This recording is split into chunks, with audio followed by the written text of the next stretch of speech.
Bonjour mademoiselle. En quoi puis-je vous être utile?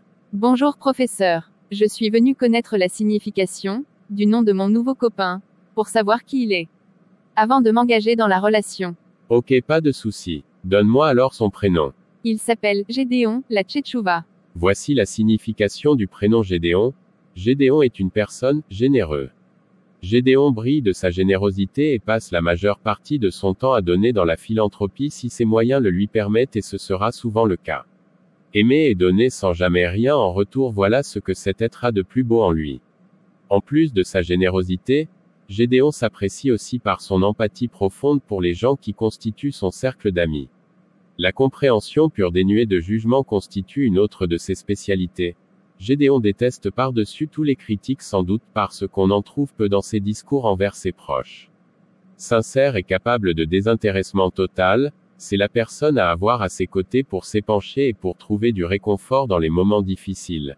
Personnalité solide, Gédéon peut facilement porter le poids du monde sur ses épaules, et pourtant, côté cœur, personne n'est plus timide et plus incapable de s'ouvrir aux personnes aimées. La peur du rejet constitue ici une véritable hantise. Quand on l'aime, on doit donc faire le premier pas. Gédéon est un personnage biblique qui apparaît dans le livre des Juges, chapitres 6 à 8. Le peuple d'Israël est sorti d'Égypte, mais il perd la foi en Dieu et il se met à rendre un culte à Baal, et le peuple de Dieu était asservi. C'est ainsi que Dieu a choisi Gédéon pour libérer son peuple. Waouh, c'est peut-être un bon pain. Dieu merci pour ce nouveau mec, il va me marier et je serai sa bien-aimée. Et je serai la seule dans mon foyer si c'est un homme de Dieu. Attends, je te donne son caractère. Gédéon est un être aventureux et excessif, qui peut aussi se montrer réfléchi, introspectif et réservé.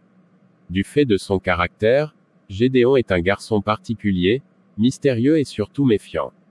Quand il est confronté à un choix quelconque, il opte souvent pour les démarches les plus logiques.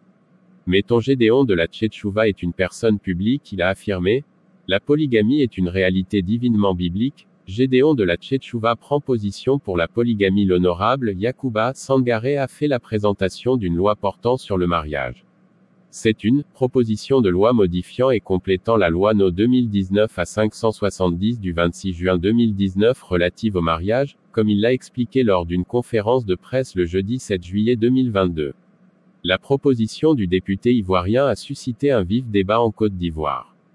Très actif sur les réseaux sociaux, Gédéon de la Tchétchouva a livré son opinion sur la question. La polygamie est une réalité divinement biblique à laquelle le saint peuple de Dieu dit Amen, et les autres peuples peuvent raconter ce qu'ils veulent, a argué le pasteur. Gédéon de la Tchétchouva a également tiré à boulet rouge sur les maîtresses. Mais il y a un groupe qui devait se taire logiquement, en l'occurrence ces femmes, appelées bibliquement concubines et dans notre jargon en Afrique, Chiza. Il s'agit là des femmes qui entretiennent des relations clandestines avec des hommes déjà en couple.